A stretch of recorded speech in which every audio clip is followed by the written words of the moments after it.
So hello everyone, welcome back to our YouTube channel guys. So guys, जितने भी student हैं जो कि बीए प्रोग्राम या बीए ऑनर्स के सेमेस्टर 8 के स्टूडेंट हैं, जो जिन भी स्टूडेंट के पास जो कि फोर्थ ईयर में स्टूडेंट हिस्ट्री ले रखी है, तो आप लोग के पास डिसिप्लिन में यानी डीएससी में एक सब्जेक्ट होगा जिसका नाम है perspective on South Indian past second Vijayanagar साम्राज्य। ठीक है, तो जिसके पास भी विजयनगर है उसके लिए वीडियो होने वाली है। तो आज हम इस वीडियो में करने जा रहे हैं विजयनगर का यूनिट नंबर 3, क्योंकि यूनिट नंबर 1 और यूनिट नंबर 2 में ऑलरेडी करा चुकी हूँ। अगर आपने वो वीडियो नहीं देखी तो आपको प्लेलिस्ट में वो वीडियो मिल जाएगी, वहाँ पे आप इसको देख सकते हैं। ठीक है, चलिए वीडियो को हम स्टार्ट करते हैं। वीडियो को स्टार्ट करने से पहले अगर आप मेरे चैनल पर नए आए हो, फर्स्ट टाइम आए हो, तो प्लीज चैनल को सब्सक्राइब करें, बेल आइकन को ऑन करें, जिससे सारी नोटिफिकेशन सारी वीडियो टाइम टू टाइम आपके पास पहुंच जाए। डिस्क्रिप्शन में आपको मेरा टेलीग्राम का लिंक मिलेगा, ठीक है, वहाँ पे आप ज्वाइन हो सकते हो और वहाँ से पीडीएफ को एक्सेस कर सकते हो। साथ ही साथ आप मुझे मेरे इंस्टाग्राम पे भी फॉलो कर सकते हो। ठीक है, तो हम देखते हैं हमारा यूनिट नंबर 3। तो हमारा यूनिट नंबर 3 है कि religious society and gender relationship. हमें क्या पढ़ना है यूनिट नंबर 3 में कि धर्म, समाज और लैंगिक संबंध विजयनगर साम्राज्य के। तो चलिए इंट्रोडक्शन से स्टार्ट करते हैं। ठीक है, रुको, पीडीएफ बहुत ज्यादा छोटा दिख रहा है, मैं उसको थोड़ा बड़ा कर दूं। ठीक है, एडजस्ट कर दूं 2 मिनट, फिर हम स्टार्ट करते हैं।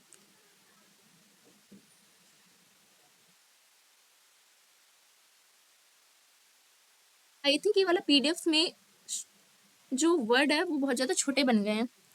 तो दक्षिण भारत के मध्यकालीन इतिहास में अगर हम बात करें साउदर्न इंडिया की मिडिवल टाइम पे, जो धर्म था, रिलीजियस था, सोसाइटी थी और जेंडर रिलेशन था, वो एक दूसरे से अलग अलग इकाई नहीं थे बल्कि एक दूसरे से जुड़े हुए थे। ठीक है, धर्म केवल पूजा पाठ या आध्यात्मिक विश्वास तक ही नहीं था विजयनगर साम्राज्य में, बल्कि धर्म क्या करता था, समाज को कंट्रोल करता था, संगठन बनाता था, ऑर्गेनाइजेशन होते थे इसकी अपनी, राजनीतिक में भी यानी पॉलिटिकल में भी इसका रोल होता था, सत्ता में, आर्थिक ढांचे में भी, जैसे सड़क में बना देता था, लैंगिक भूमिका भी निभाता था। मतलब बहुत तरह से कह सकते हो आपका जो विजयनगर साम्राज्य में धर्म है, समाज और लैंगिक तीनों एक दूसरे से जुड़े हुए थे कहीं ना कहीं। ठीक है, तो समाज की संरचना की बात करें यानी स्ट्रक्चर की बात करें, वर्ग की बात करें, विभाजन की बात करें, स्त्री पुरुष संबंध की बात करें, है ना, तो इन सब में हम क्या देखने को मिलता है कि सभी क्या है, धर्म से जुड़े हुए थे एक तरफ से। ठीक है, तो मध्यकालीन दक्षिण भारत में मंदिर, धर्म, संप्रदाय, समाज, इस सब में स्त्रियों का भी स्थान होता था। कैसे होता था वो अभी हम जानेंगे। तो मंदिर केवल धर्म का ही स्थान नहीं थी, बल्कि समाज को नियंत्रण मंदिर करती थी। मंदिर जो कानून नियम बनाती थी वो सब पे लागू होता था। ठीक है, और मंदिर द्वारा बाजार को भी कंट्रोल किया जाता था, संस्कृति को भी कंट्रोल किया जाता था, और लिंग को भी कंट्रोल किया जाता था, और राजनीतिक को भी कंट्रोल किया जाता था, जिससे हम कह सकते हैं कि विजयनगर साम्राज्य में मंदिर की भूमिका बहुत ज्यादा अहम होती थी। तो यहाँ मैंने एक पोस्टर लगा रखा है, उसके में देख सकते हो कि धर्म, समाज और लैंगिक संवाद में देख सकते हो मंदिर की भूमिका क्या होती थी। धार्मिक संप्रदाय, भक्ति परंपरा, सामाजिक समावेशन, इसके बारे में पढ़ सकते हो, है ना।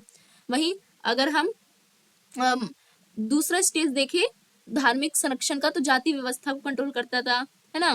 धार्मिक दान की बात करें, भूमि की बात करें, निम्न वर्ग की बात करें तो ये सब आता था। स्त्री की बात करें तो स्त्री की स्थिति कैसी थी, धार्मिक जीवन कैसा था स्त्रियों का, कला में स्त्री का क्या योगदान था, इन सबको हम जानेंगे। ठीक है,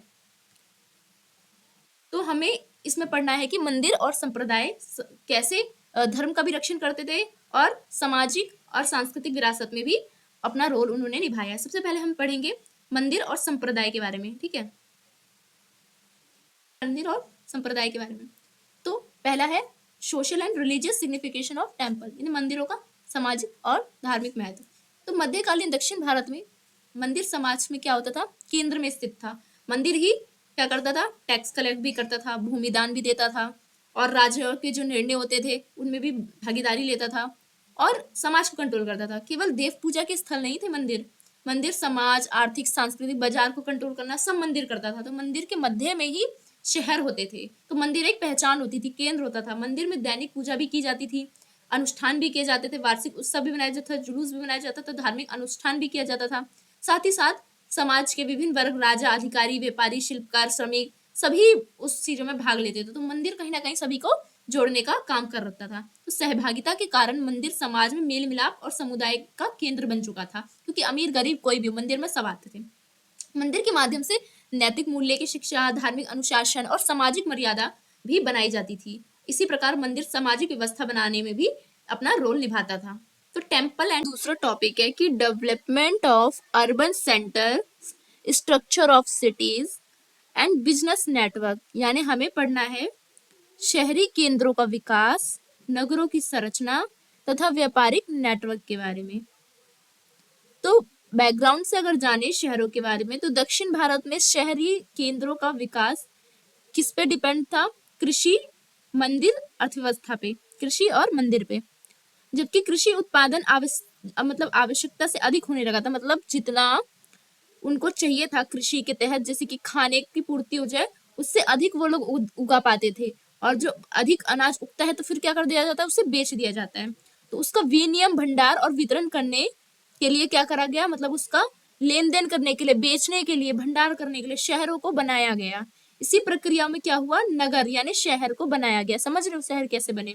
तो नगर केवल जनसंख्या का केंद्र ही नहीं थे, मतलब सिर्फ जनसंख्या ही नहीं ज्यादा रहती है शहर में, बल्कि प्रशासन शहर से चलता था, व्यापार जितने भी होते थे, लेन देन शहर में होते थे, शिल्पकार, संस्कृति का भी केंद्र जैसे मंदिर वगैरह, ये सब कहाँ होते थे? शहर में होते। तो शहर इन सभी चीजों का केंद्र था। तो शहरी और व्यापार, शहर क्या था? शहर व्यापार का केंद्र था, है ना। व्यापार नेटवर्क का वाणिज्य गतिविधि सब शहर द्वारा होती थी विजयनगर के। तो मेजर अर्बन सेंटर्स की अगर हम बात करें कि विजयनगर साम्राज्य में कौन कौन से प्रमुख सेंटर्स थे, केंद्र थे शहर के, तो दक्षिण भारत के अनेक नगर आर्थिक और प्रशासनिक केंद्र के रूप में विकसित हुए थे, मतलब अर्थव्यवस्था के तौर पे, और प्रशासन ने उसे बनाए थे।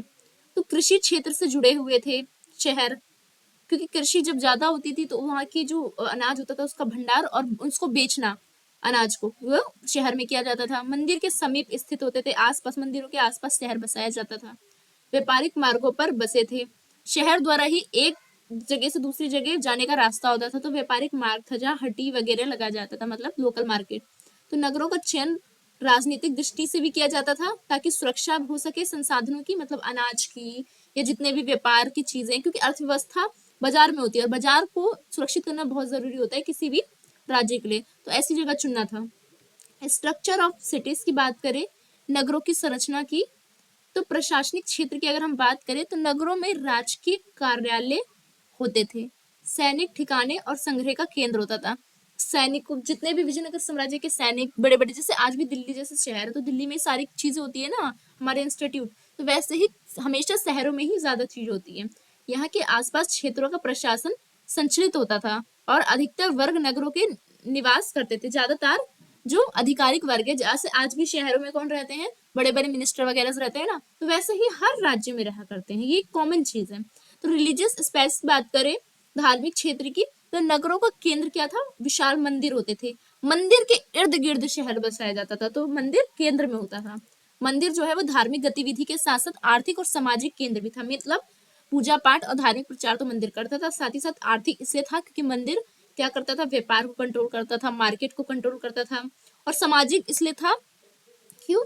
क्योंकि मंदिर द्वारा समाज में अन्य कार्य जैसे अनाज का वितरण करना और कभी कुएं, कभी बांध, ये सब बनाना, छोटे छोटे ये आपसी जो मुद्दे होते हैं उसको सुलझाने का काम करता था। तो मंदिर के आसपास बाजार होते थे, रहने के आवास होते थे जिसमें अधिकारी लोग, बड़े बड़े लोग या व्यापारी लोग रहा करते थे, और शिल्प क्षेत्र विकसित होते थे। तो बाजार और व्यापारिक क्षेत्र की अगर बात करें, मार्केट्स एंड ट्रेंडिंग एरियाज की, तो नगरों में संगठित बाजार होते थे, ठीक है। नगर में क्या होता था? संगठित बाजार होते थे, जहां अनाज, वस्त्र, धातु वस्तुएं, आभूषण, ये सब क्या होता था? वहां पे क्रय विक्रय होता था, मतलब वहां पे बिक्री की जाती थी इन सब चीजों की। क्राफ्ट एरिया की अगर बात करें, शिल्प क्षेत्र की, तो नगरों में अलग अलग शिल्पों के लिए विशेष क्षेत्र निर्धारित होते थे, उसमें उत्पादन और व्यापार दोनों की सुविधा होती थी। शिल्पकार जो है वो सामूहिक रूप से कार्य करते थे।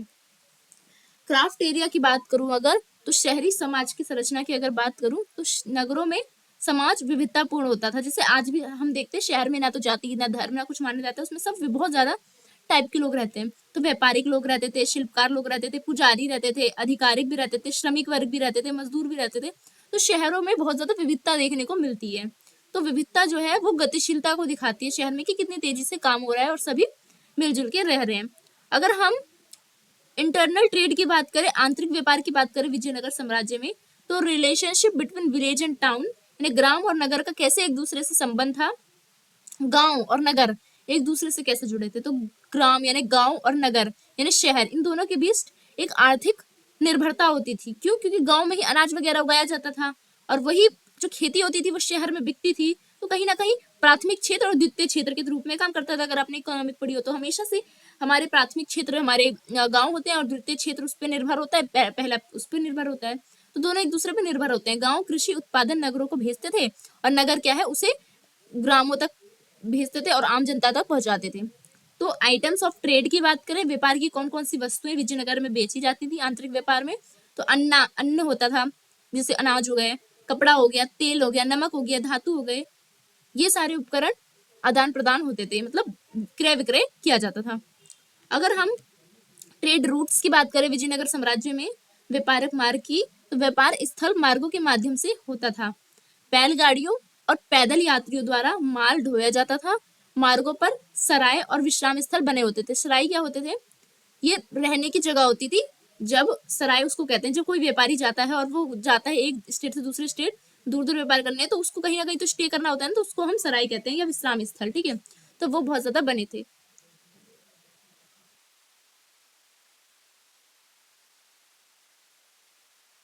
अब हम बात करेंगे एक्सटर्नल ट्रेड की, यानी बाहरी व्यापार की।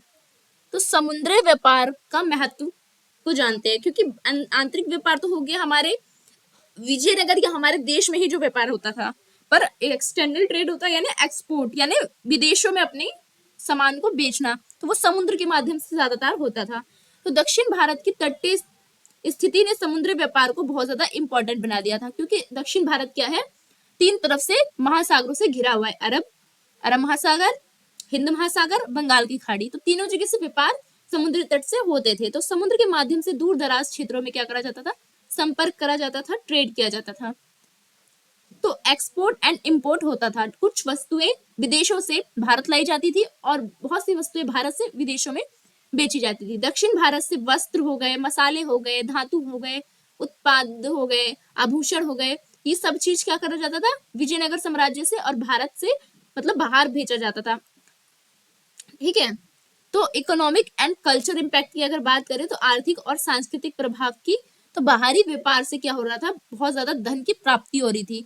जब विदेशों का पैसा आता है हमारे देश तो हम धनी होते हैं, तो ज्यादा धनी हो रही थी। सांस्कृतिक भी आदान प्रदान होता है। व्यापार क्या करता है, एक कल्चर को दूसरे कल्चर से जोड़ता भी है, नए विचार लाता है, नई तकनीक लाता है, नई कला शैली लाता है, तो कहीं ना कहीं संस्कृति का भी आदान प्रदान हो रहा था।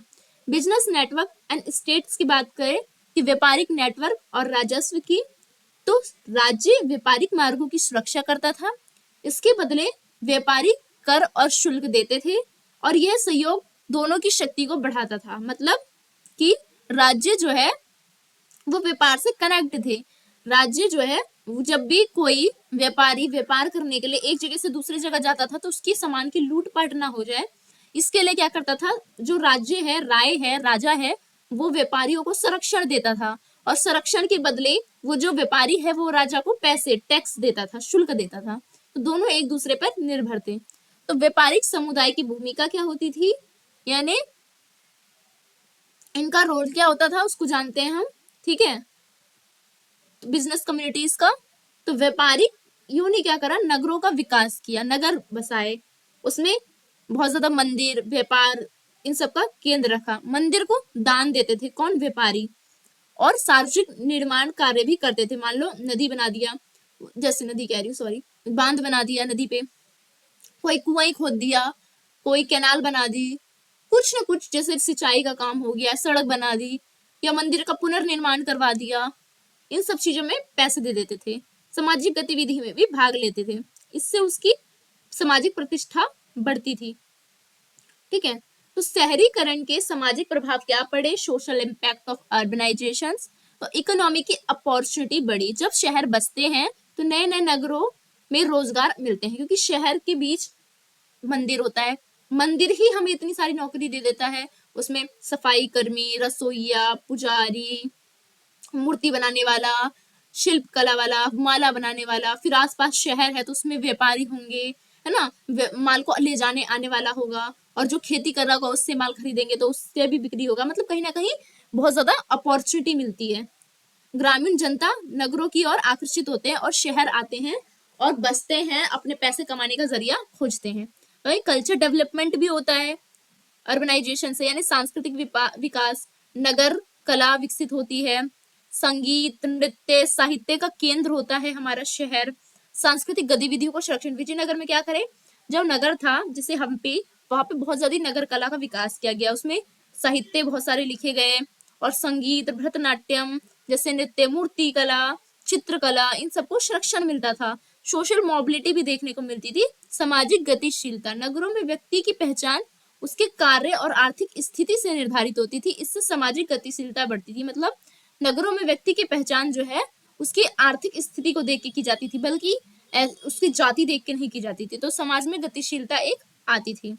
तो निष्कर्ष में क्या लिखेंगे हम कि इस प्रकार शहरी केंद्र और व्यापारिक नेटवर्क दक्षिण भारत की अर्थव्यवस्था का क्या था, एक इम्पोर्टेंट स्तंभ था।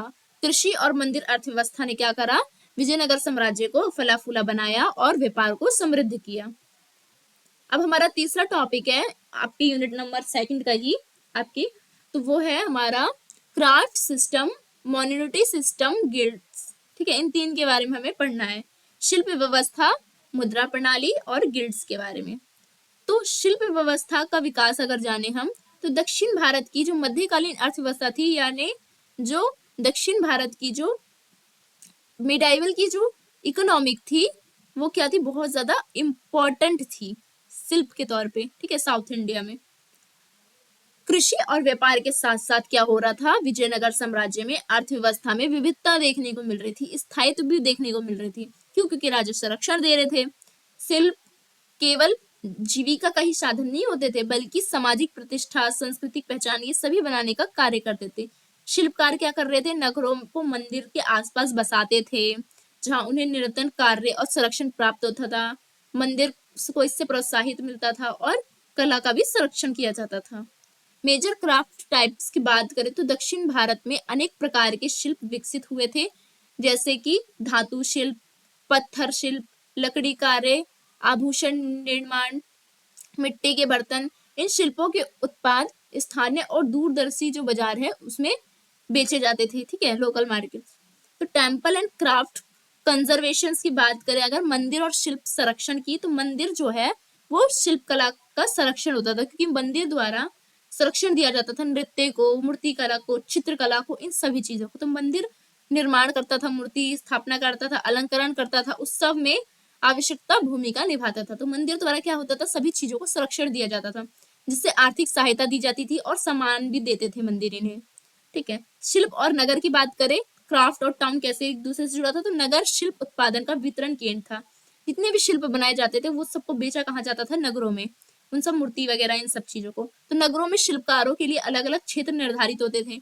ठीक है, जिसमें उनकी गुणवत्ता, निर्णय, व्यापार, सुविधा, इन सबको ध्यान में रखा जाता था, और वहां से वो लोग क्या करते थे, अच्छी अच्छी मूर्ति, अच्छी अच्छी चित्रकला, अच्छी अच्छी चीजें जो शिल्पकार करते हैं वो सब बनाते थे, क्राफ्ट की चीजें। ठीक है, तो क्राफ्ट एंड सोशल स्ट्रक्चर की बात करें, शिल्प और सामाजिक संरचना, तो शिल्पकार समाज का एक महत्वपूर्ण वर्ग थे। यद्यपि उनका स्थान सामाजिक जो जो हमारा हायरार्की देखती है उसमें एक अलग था, फिर भी उसकी आर्थिक उपयोगिता के कारण उन्हें बहुत ज्यादा सम्मान मिला था। माना जो हमारे शिल्पकार आते हैं वो सोशली देखिए तो वो नीचे कास्ट में उनको माना जाता है, बट अगर उनकी हम इस सम्मान की बात करें तो विजयनगर साम्राज्य में उनको ज्यादा सम्मान दिया जा रहा था, क्योंकि वो बहुत ज्यादा अच्छी अच्छी सांस्कृतिक विरासत के तौर पे देखते थे उन्हें हम।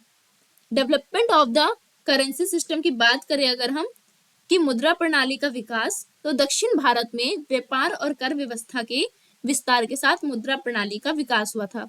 मुद्रा के प्रयोग से वस्तुओं का क्या हुआ, विनिमय की सीमाएं समाप्त हो गई। अब क्या है, अच्छी तरह से दोनों एक दूसरे से व्यापार कर सकते थे, आर्थिक लेन देन बहुत ज्यादा आसान हो गया था मुद्रा के उपयोग से।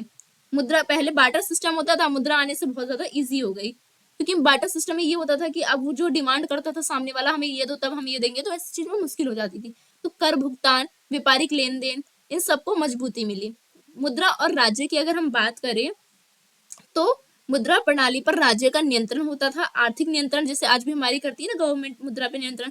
कर संग्रह में मुद्रा सुविधाजनक होता था, और व्यापार विनियम के लिए भी अच्छा होता था, लेन देन के लिए। तो मुद्रा और बाजार की बात करें तो मुद्रा के प्रयोग से बाजार का बहुत ज्यादा विस्तार हुआ था, मूल्य निर्धारण हुआ था, व्यापार में पारदर्शिता भी आई थी, इससे व्यापारिक गतिविधि भी तेज हुई थी। तो व्यवसायिक गिल्ड्स की अवधारणा की अगर हम बात करें तो शिल्पकार और व्यापारिक संगठित होकर क्या कर रहे थे, गिल्ड्स बनाते थे। गिल्ड्स आर्थिक और सामाजिक दोनों प्रकार के संगठन थे। गिल्ड्स का उद्देश्य क्या होता था, सदस्यों के हितों की रक्षा करा जाए, उत्पादन बढ़ाया जाए, विनियम को भी बढ़ाया जाए और सामाजिक सुरक्षा जो है उसको भी दिया जाए। तो गिल्ड्स की संरचना की अगर हम बात करें स्ट्रक्चर की तो कैसा होता था, तो गिल्ड्स में प्रमुख प्रमुख विशिष्ट जो लोग होते थे उनके कार्य निर्धारण होते थे, जैसे कि मूल्य निर्धारण कोई करता था, कोई चेक करता था, क्वालिटी चेक करता था कि जो भी सब मार्केट में वस्तु बिक रही है वो कैसी है, कोई कर भुगतान को देखता था कि सही से हो रहा है नहीं हो रहा, कोई विवाद को सुलझाने का काम करता था, तो कोई सामाजिक सहायता देने का काम करता था। तो सबके अपने अपने काम बटे थे गिल्ड्स के, ठीक है, ये व्यापारियों का समूह होता था गिल्ड्स। तो गिल्ड्स और राज्य की बात करें तो राज्य गिल्ड्स को संरक्षण देता था, क्योंकि जो गिल्ड्स है वो क्या करता था, राज्य को टैक्स देता था और गिल्ड्स दोनों एक दूसरे पे निर्भर होते थे। वो उसका व्यापार को सुरक्षा देता था और एक टैक्स देता था। तो गिल्ड्स के माध्यम से राज्य को व्यापार में शुल्क का नियंत्रण हो पाता था, ठीक है। गिल्ड्स का सामाजिक महत्व क्या होता था, गिल्ड्स ने अपने सदस्यों को पहचान दी, सुरक्षा दी और सम्मान दिया, जिससे संकट के समय गिल्ड्स सहायता करती थी और सामूहिकता की भावना भी अपने आप में जगाती थी। वहीं कृषि, नगर, शिल्प और व्यापार के बारे में जाने तो कृषि ने बहुत ज्यादा क्या क्या है, अर्थव्यवस्था में अपना रोल दिया है। विजयनगर में मंदिर ने भी संसाधन और प्रबंधन करने का बहुत ज्यादा भूमिका निभाई है। विजयनगर में नगरों के वितरण और व्यापार को गति, नगर ने क्या करा, जितने भी चीजें उसका वितरण करने, लेन देन और भंडार घर और मार्केट का एक रास्ता दिखाया। वही शिल्प और गिल्ड्स ने क्या करा, विजयनगर में संगठित होकर एक स्थिरता प्रदान की विजयनगर साम्राज्य में।